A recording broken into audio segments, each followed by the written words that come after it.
Vote देंगे तो क्या नतीजा था, मुख्यमंत्री कौन बनेगा, वो सब भी थोड़ी देर में।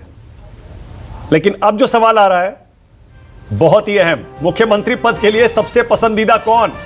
इस पर 44.2% लोगों ने कहा शिवराज सिंह चौहान और 44.1 यानी 44.1% लोगों ने कहा कमलनाथ।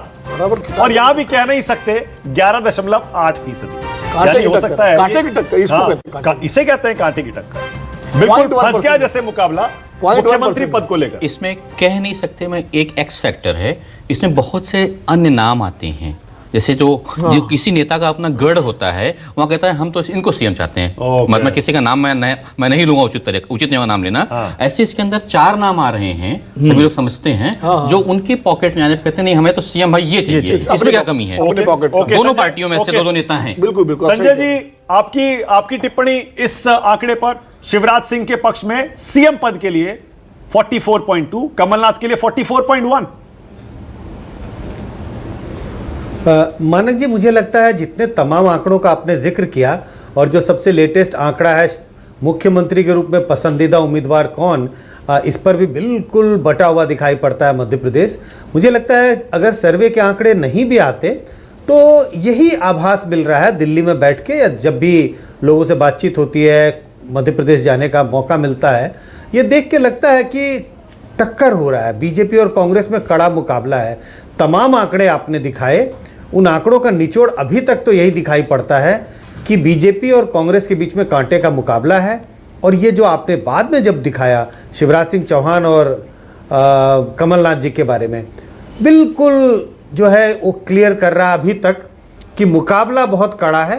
न तो बीजेपी अस्वस्थ हो सकती है कि वो चुनाव जीत रही है, न कांग्रेस को बहुत ओवर कॉन्फिडेंट होने की ज़रूरत है कि भाई गेंद तो उनके पाले में ही है। बिल्कुल ही नहीं, कड़ा मुकाबला हो रहा है। ओके, विंग कमांडर हनुमा आचार्य, यहां तो टाई हो गया मुकाबला, अब क्या करिएगा बताइए? अब तो चुनाव बिल्कुल सिर पर है। बिल्कुल टाई नहीं है, बिल्कुल टाई नहीं है। शिवराज फैक्टर की जिसकी आप बात कर रहे हैं, उन्होंने जो भी कुछ किया धरा सब पानी हो चुका है अब तक, क्योंकि वो तो साइड लाइन कर दिए गए हैं। 4 अलग अलग उम्मीदवार आ गए हैं जो कि मुख्यमंत्री बनेंगे। तो शिवराज सिंह जी के आप देखिए उस समय उनके एक्सप्रेशंस कैसे हो रहे हैं। आप सिंधिया फैक्टर भूल जाते हैं। यहाँ पर कल यशोधरा राजे जी ने खुद बोल दिया कि मैं चुनाव नहीं लड़ूंगी, जब समझ गई थी वो कि वो हारने वाली, क्योंकि अब प्रजा जो है वो मालिक बन के काम करेगी। अब कोई महाराज, कोई सामंतवाद नहीं चलने वाला है। और फिर एक और बात है कि जैसे लंका में रावण ने अपने सारे बड़े बड़े सेनापतियों को उतार दिया था, उसी तरह आप देखिए मेघनाद और कुंभकर्ण भी उतारे गए थे। तो यहाँ वो भी एक बात हो रही है। और आप देख पा रहे हैं कि लॉ एंड ऑर्डर की क्या स्थिति है।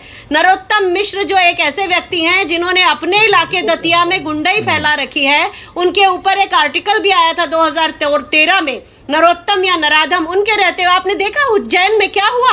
पूरे समाज का सिर शर्म से झुक गया कि वहां एक बेचारी बच्ची घूमती रही, 8 किलोमीटर वो चलती रही, और उसकी मदद फिर आखिरी में जाके एक पंडित जी ने की, आचार्य राहुल ने, उनका धन्यवाद। लेकिन समाज के सड़ते गलते जाने का ये जो हमने एक रूप देखा, मध्य प्रदेश ऐसा क्रूर कभी नहीं था, ऐसा संवेदनाहीन कभी नहीं था। तो मैं समझती हूँ जनता धीरे धीरे इस डर से बाहर आ रही है कि भारतीय जनता पार्टी को कुछ कहने से या उसकी आलोचना करने से हमें कोई जेल में नहीं डालेगा।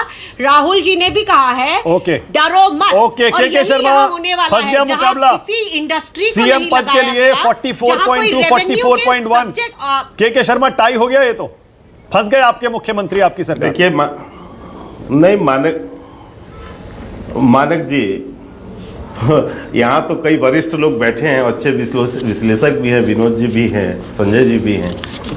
18 साल की सरकार और 4 टर्म की सरकार, यदि 4 टर्म की सरकार के बाद भी स्थिति ये है कि आज भी जो है भारतीय जनता पार्टी का मुख्यमंत्री भले 0.1% से आगे है, तो इसका मतलब है कि सरकार के प्रति कोई एंटी इनकम्बेंसी नहीं है।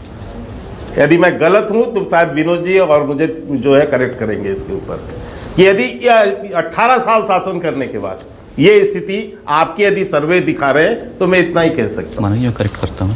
और अभी जो है कांग्रेस की प्रवक्ता कह रही थी कौन सा रावण कौन सा पता नहीं, ये सब तो इनकी शब्दावली होती है, इसी के लिए जानी जाते हैं लोग कांग्रेस पार्टी के लोग।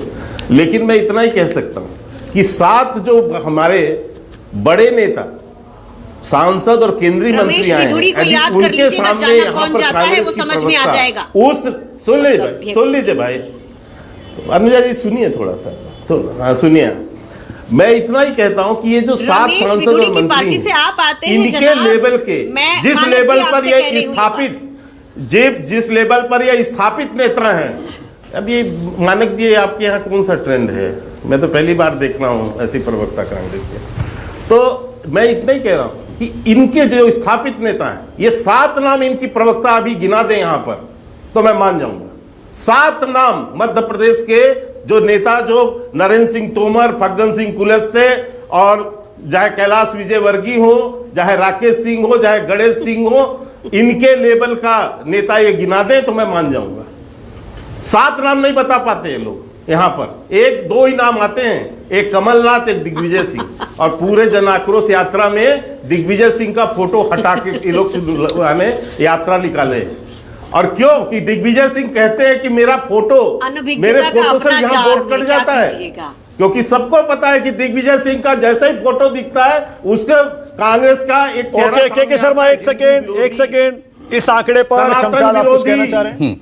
इसलिए उनका फोटो तक नहीं लग रहा है। ओके, एक सेकेंड, ये जो आंकड़ा है 44.2 44.1 क्लोज फाइट है ना, मतलब ये आंकड़ा देखिए, ये आंकड़ा जो कह रहा है, अगर आप इसको सिंपल लैंग्वेज में समझेंगे तो आपको लगेगा कि बढ़त है मुख्यमंत्री के पास, थोड़ी सी ही है।